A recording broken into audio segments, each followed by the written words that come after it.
Hello. आज मैं इस फलों के राजकुमार से 3 तरह की चीज़ें बनाने वाली हूँ। फलों का राजकुमार इसलिए कह रही हूँ क्योंकि अभी ये कच्चा है। जब ये पक जाएगा तब इसको फलों का राजा कहा जाएगा, लेकिन अभी ये कच्चा है इसलिए राजकुमार है। वैसे भी ये साल में एक बार ही आता है, तो इसलिए मुझे लगता है कि मैं इसका मैक्सिमम यूज़ कर लूँ। तो मैं पहली चीज़ तो इससे बनाऊँगी झटपट वाला अचार। आप वीडियो पूरा देखिएगा क्योंकि जो मैंने लास्ट आइटम बनाया है उसमें मैंने जो मैजिकल इंग्रेडिएंट डाला है उसके बारे में आपको बिल्कुल भी पता नहीं होगा। साथ ही साथ मेरी टिप्स एंड ट्रिक्स भी चलती रहती हैं। तो सबसे पहले जो मैं झटपट वाला अचार बना रही हूँ, ये झटपट बनेगा जैसा कि नाम से ज़ाहिर है। तो इसमें आपको बहुत मेहनत नहीं करनी है। आम जिस तरह से मैं दिखा रही हूँ उस तरह से आप इसको छोटे छोटे टुकड़ों में काट लीजिए। सबसे पहले इसको धोकर सुखा लेना है, पानी बिल्कुल भी ना रहे क्योंकि पानी रहने से फिर अचार ख़राब हो जाता है। वैसे ये झटपट वाला अचार है, इसको बहुत दिन तक नहीं रखा जाता है, जल्दी जल्दी बना के खा लिया जाता है। लेकिन अगर आप ध्यान से बनाएंगे तो ये अचार भी लंबे समय तक चल जाता है। तो यहाँ पर मैंने लगभग आधा किलो आम लिया है और उसके लिए मैंने हरी मिर्चों को भी खूब अच्छी तरह से धो करके डंठल निकाल के सुखा लिया है, पानी बिल्कुल नहीं है। तो हरी मिर्चों को भी हम बीच में से चीरा लगा करके ये जो मैंने आम के टुकड़े रखे हैं इन्हीं के साथ मिला लेंगे। अचार बनाने का ये पूरा प्रोसेस मैं कांच के बोल में करूँगी क्योंकि आम में खटाई होती है, तो इसलिए इसको अगर स्टील के बर्तन में लेंगे तो खटाई और स्टील के साथ मिलकर के टॉक्सिन बनता है, वो नुकसान करता है। और प्लास्टिक तो खैर पता नहीं होता है ना कि कौन सा फूड ग्रेड है क्या है, तो इसलिए बेस्ट होता है कि आप खटाई वाला भी कोई आइटम बनाएं तो उसके लिए कांच के बर्तन लें। तो यहाँ पर सारा आम और सारी हरी मिर्चें कट कर तैयार हो गई हैं, इनको मैंने बोल में मिला के रख लिया है। अब हम इसके ऊपर सबसे पहले सिर्फ सादा नमक और हल्दी डाल करके मिला करके रख देंगे। इससे ये होगा कि आम के जो नेचुरल जूसेस हैं, जो आम का पानी है निकलेगा, वो आम को पकाएगा और इसमें सारे मसाले मिक्स करके हम जब रखेंगे तो बाहर का पानी नहीं होगा, सिर्फ इसका ही पानी काम आएगा। अब जो पानी निकलेगा वो आम के नेचुरल जूसेस हैं, तो वो अचार को प्रिजर्व करने के काम में आएगा। इसे अभी हम ढक करके 2-3 घंटे के लिए ऐसे ही छोड़ देंगे। अब आप जब इसको ढक्कन खोल करके देखेंगे तो देखिए इसमें कितना सारा पानी हो गया है। जब हमने रखा था तो ये बिल्कुल सूखा हुआ था, बाहरी पानी बिल्कुल नहीं था, इसलिए अब जो पानी निकला है ये आम का खुद का पानी है। अब इसे हम थोड़ी देर के लिए बाहर धूप में भी रखेंगे जिससे कि अगर थोड़ा बहुत भी मॉइस्चर बचा हो तो वो भी सूख जाए। ढक कर ही रखना है क्योंकि आजकल डस्ट बहुत होती है, तो अचार आपका गंदा ना हो, ढक के रखिए। देखिए अब धूप चली गई है, इसको उठा करके हम अंदर ले आए हैं। अब हम इसके लिए मसाले तैयार करेंगे। सबसे पहले एक पैन गरम करके उसमें हम खड़ी धनिया, खड़ा सौंफ और लाल मिर्चें भून लेंगे। बहुत ज़्यादा नहीं भूनना है, बस खुशबू आने लगे और इसका पानी उड़ जाए इतना ही भूनना है। तो बस अब इसको हम मिक्सी के जार में डाल करके ग्राइंड कर लेंगे। वैसे ये मसाला मेरा मैजिक मसाला है, इसको मैं हमेशा बना करके रखती हूँ। अचार के लिए तो है ही, लेकिन वैसे भी कोई भी आप स्टर फ्राई सब्ज़ी बना रहे हो सूखी, तो आप उसमें भी थोड़ी सी डाल दीजिए, भिंडी परवल, तो वो उसका भी टेस्ट दुगना हो जाता है। तो ये जो मसाला मैंने तैयार करके रखा ये थोड़ा ज़्यादा है, अचार में पूरा नहीं पड़ेगा। इसमें मैं सिर्फ 2 से ढाई टेबल स्पून ये मसाला डालूँगी। इसके बाद से मैं डालूँगी, बस आपको ये लगना चाहिए कि जितना भी आम है उसके ऊपर मसाले की अच्छी तरह से कोटिंग हो गई है। अगर इतना डालने के बाद आपको लगे कि मसाला कम है तो थोड़ा सा और भी डाल सकते हैं, उसमें कोई नुकसान नहीं है। तो इसको ठीक से मिला लेने के बाद से अब हम देखिए बीच में पानी, लेकिन जब हम और भी चीज़ें डालेंगे तो ये पानी बिल्कुल अच्छी तरह सूख जाएगा। थोड़ा सा मसाला और डाल दीजिए, हो सकता है आपको कम लगे। अब हम इसमें डालने के लिए थोड़ी सी पीली सरसों पीसेंगे। इसको हमने पहले इसलिए मिलाकर नहीं पीसा क्योंकि इसे भूनना नहीं है, पीली सरसों कच्ची ही डालते हैं। बस आप कच्ची पीली सरसों अच्छी तरह सूखी हुई हो उसको ग्राइंड कर लीजिए और ये भी लगभग 2 टेबल स्पून आप डाल दीजिए। पीली सरसों डालने से एक अच्छा सा टैंग आता है। बहुत से लोग काली सरसों भी यूज़ करते हैं, राई भी यूज़ करते हैं, लेकिन पीली सरसों डालने से अचार का कलर अच्छा रहता है। और अगर आप राई डालेंगे पीस के या काली सरसों डालेंगे तो अचार थोड़ा काला काला लगता है। अब आप अजवाइन डालिए, ये कच्चा ही डालना है और हाथ से क्रश करके डालना है। अजवाइन को जब भी कच्चा यूज़ करना हो तो हाथ से क्रश कर लेना चाहिए, और अगर आप तेल में तड़का डाल रहे हैं तो फिर ऐसे ही डाल दीजिए। अब आप डालिए थोड़ी सी कलौंजी, मंगरेल, जो भी आप कहते हो, काला नमक डालिए, और डालिए साथ में हींग, जो कि बहुत ही मेन इंग्रेडिएंट है। मैं यहाँ पर भूल गई थी, मैंने बाद में डाला है, आप अभी डाल लीजिएगा। और ये देखिए 1 गांठ लहसुन है, इसको मैंने छील कर धोकर धूप में सुखा लिया था। धूप में सुखाने से ये थोड़ा आपको ट्रांसपेरेंट सा भी लगने लगा होगा।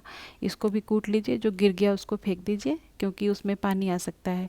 आपको पानी बहुत बचाना है अचार में। अगर पानी नहीं पड़ा तो आपका अचार बरसों बरस तक चलेगा, ख़राब नहीं होगा। खैर, बरसों बरस तक नहीं चलाना है, खा के ख़त्म कर देना है। तो इसमें ये लहसुन कूट कर डाल दीजिए, ये भी अचार को प्रिजर्व करने का काम करेगा। और अब डालिए जामुन का सिरका, 1 बड़ा चम्मच भर के। जामुन का सिरका अचार को प्रिजर्व कर देता है। इसके बाद से जब आप इसको धूप दिखाएंगे तो जो थोड़ा बहुत पानी होगा वो सिरका सोख लेगा, क्योंकि सिरका अल्कोहल है, तो इसलिए पानी इससे सूख जाता है, अचार ख़राब होने के चांसेस नहीं होते हैं। अब हमने अचार में सारे मसाले मिला लिए हैं। तो अगर बाहर थोड़ी बहुत धूप बची हो तो इस बोल को आप एक बार फिर से धूप में रख दीजिए ढक करके, और अगर धूप नहीं है तो भी आप इसको घर में ही कहीं साफ़ सुथरी जगह पर, सूखी जगह पर ढक करके थोड़ी देर के लिए रख दीजिए। 2-3 घंटे रखने के बाद से ये मसाले आम के टुकड़ों में अच्छी तरह एब्जॉर्ब हो जाएंगे। फिर हम इसमें थोड़ा सा सरसों का तेल डालेंगे। अभी हमें सरसों का तेल बहुत ज़्यादा नहीं डालना है, सिर्फ इतना ही डालेंगे कि इस पे अचार के ऊपर एक तेल की कोटिंग हो जाए, एक ग्लेज सा आ जाए। सारे मसाले, आम और मिर्चों के टुकड़े, ये सब तेल में अच्छी तरह से मिक्स हो जाएं। तेल हमें कच्चा ही डालना है। बहुत से लोग सरसों का तेल गरम करके डालते हैं, लेकिन मैं ठंडा ही डालती हूँ और कच्चा डालती हूँ, क्योंकि तेल गरम कर देते हैं जब, तो उससे तेल पतला हो जाता है, और पतले तेल में एयर घुसने के चांसेस हो जाते हैं, बैक्टीरिया ग्रो हो जाते हैं। इसलिए मैं अचार में कच्चा ही तेल डालती हूँ। इससे कलर भी अच्छा आता है और अचार भी टिकाऊ हो जाता है। देखिए कितना सुंदर कलर आया है। अब आप इसे कांच के एक जार में रख के हल्का सा ढक्कन खोल के 1 या 2 दिन धूप दिखाइए, बस उसके बाद से ये खाने के लिए तैयार है। और बाकी के बचे हुए आधा किलो आम से मैं आम की मीठी चटनी बनाऊंगी। इसके लिए तो मुझे आम का छिलका उतारना पड़ेगा। वैसे सब्जियों का छिलका उतारने के लिए मैं जो पीलर लेती हूँ वो काफ़ी पतला छिलका उतारता है, लेकिन आम का छिलका चूँकि हमें अच्छी तरह से उतारना है, तो वो जो मैंने पीलर लिया है ये मोटा छिलका उतारेगा।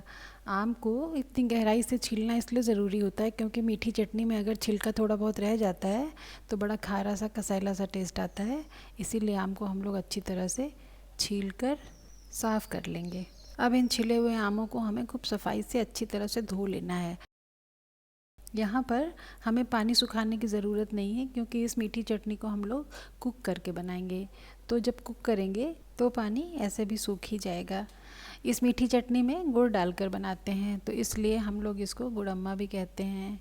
कहीं कहीं इसे खट्टी मीठी चटनी कहा जाता है, कुछ लोग गलका भी कहते हैं। आप लोग क्या कहते हैं, आप बताइएगा।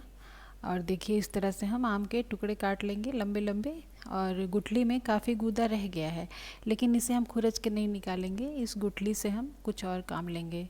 आम को हम लोग ऐसे लंबे लंबे टुकड़ों में अच्छी तरह से बराबर बराबर काट लेंगे। थोड़े छोटे बड़े हों तो फ़र्क नहीं पड़ता है, जब ये गल जाएगा तो ऐसे भी एक साइज़ हो जाएगा। अब हम इसके लिए थोड़ा मसाला तैयार करते हैं। तो मसाले में हम डालेंगे थोड़े से लहसुन, अदरक और 2-3 लाल मिर्चें। आप अपने टेस्ट के अकॉर्डिंग घटा बढ़ा भी सकते हैं। अगर लाल मिर्चें नहीं पसंद हैं तो हरी मिर्च ले लीजिए। बस कलर में थोड़ा फ़र्क आएगा, लेकिन टेस्ट में कोई फ़र्क नहीं आएगा। इन तीनों चीज़ों को हम लोग मोटा मोटा कूट कर रख लेंगे। अब एक कढ़ाई गरम करेंगे और उसमें डालेंगे देसी घी। देसी घी की जगह आप मस्टर्ड ऑयल भी ले सकते हैं, वो अपनी पसंद पर डिपेंड करता है। घी गर्म हो जाने पर डालेंगे थोड़ा सा जीरा, अजवाइन, सौंफ, राई और मंगरेल। मंगरेल को बहुत से लोग कलौंजी भी कहते हैं। जब ये मसाले घी में चिटकने लगे तो ये जो हमने आम काट के रखा है उसे हम कढ़ाई में डालेंगे। यहाँ पर मैंने स्टील की कढ़ाई ली है। पीतल की या लोहे की कढ़ाई अवॉइड करेंगे, क्योंकि पीतल और लोहे के साथ मिलकर खटाई रिएक्शन करती है, जो हेल्थ के लिए बिल्कुल भी अच्छा नहीं होता है।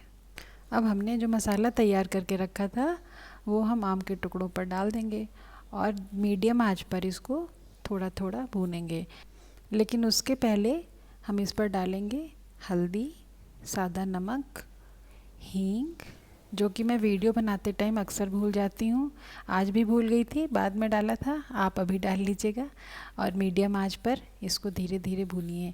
यहाँ पर देखिए मैंने वीडियो की स्पीड तेज़ की हुई है, आप मत इतनी तेज़ी से भूनिएगा, नहीं तो सारे आम के टुकड़े नीचे गिर जाएंगे और कढ़ाई में कुछ भी नहीं बचेगा। अब आगे के प्रोसेस में हमें इस भुने हुए आम पर गुड़ डालना है। गुड़ डालने से पहले हमेशा आप उसको खा कर देखिए। अगर उसमें हल्का सा भी आपको डस्ट या इम्प्योरिटी का सेंस आ रहा हो तो फिर आप उसको पानी में घोल लीजिए और महीन कपड़े से छान कर तब यूज़ करिए। छन्नी से नहीं छानना है, क्योंकि छन्नी से छानने पर डस्ट पार्टिकल्स उसके साथ ही गिर जाते हैं। तो फिर अगर गुड़ गंदा है तो आपको देखिए, ये काम आप बहुत संभाल के करिएगा, वरना कांच के ऊपर अगर पत्थर का मॉर्टर गिर गया तो कांच चकनाचूर हो जाएगा। हाँ, तो हम ये कह रहे थे कि गुड़ को अगर साफ़ नहीं है तो छान लीजिए। ये गुड़ बिल्कुल साफ़ है, मैंने खा कर देखा था, इसलिए मैंने इसको डायरेक्टली इसी मॉडल में कूट कर हल्का सा दरदरा कर लिया है, चूरा कर लिया है, ताकि उसको गलने में आसानी हो। अब इसमें थोड़ा सा पानी डालकर रख देंगे तो ये हमारे काम आएगा। अब यहाँ इस 2-4 मिनट में ये आम के टुकड़े अच्छी तरह से भुन गए हैं। तो अब हम इस पर गुड़ डालेंगे। इसको हमने पानी में घोला तो है नहीं, इसलिए कढ़ाई में डालते ही जल्दी जल्दी मिला देंगे, नहीं तो डायरेक्ट आंच लगने से गुड़ जल सकता है। अब इसके साथ ही हम इसमें पानी डालेंगे। तो ये हमने जो पत्थर वाले मॉर्टर में पानी घोल के रखा था, थोड़ा सा इसको डाल दीजिए। इसके बाद जिस कांच वाले बोल में हमने गुड़ रखा था उसमें भी थोड़ा सा पानी लेकर डाल दीजिए। तो आप सोचेंगे कि ये मॉडल में और कांच के बोल में कोई इतना तो गुड़ है नहीं, 5 पैसे का भी गुड़ नहीं होगा, इसको डालने की क्या ज़रूरत है। तो यहाँ पर गुड़ की कीमत नहीं है, यहाँ पर बात इतनी सी है कि ये जो बर्तन है गुड़ जिसमें आपने यूज़ किया था वो इतना ज़्यादा चिपक जाता है कि अगर पानी नहीं डालेंगे तो ठीक से धुलता नहीं है। यहाँ पर इतना पानी सफिशिएंट है, अगर कम लगे तो थोड़ा और डाल सकते हैं, क्योंकि इसे अभी हमें धीमी आंच करके 5 से 7 मिनट तक पकाना है। तो पानी जल जाता है, थोड़ा सा पानी और डाल सकते हैं, वैसे ज़रूरत नहीं है। तो अब हम यहाँ आंच धीमी करके ढक्कन लगा देंगे और 5 से 7 मिनट तक इसको पकने देंगे। देखिए 5 मिनट हो चुके हैं और इतने ही टाइम में ये टुकड़े गलकर एकदम टेंडर हो गए हैं और इन्होंने गुड़ का कलर भी ले लिया है। गर्मी के दिनों में ये खट्टी मीठी चटनी या ऐसी चीज़ें जिसमें स्वीट एंड सार टेस्ट होता हो वो ज़रूर खाना चाहिए। अभी हम इस पर काला नमक भी डालेंगे और साथ में डालेंगे थोड़ा सा भुने हुए जीरे का पाउडर। इसे अच्छी तरह से मिलाकर धीमी ही आंच पर ढक्कन लगाकर 2 मिनट और कुक कर लेंगे। तो मैं ये कह रही थी कि गर्मी के दिनों में स्वीट एंड सार चीज़ें इसलिए खानी चाहिए क्योंकि पसीना बहुत होता है, बॉडी का सॉल्ट निकल जाता है।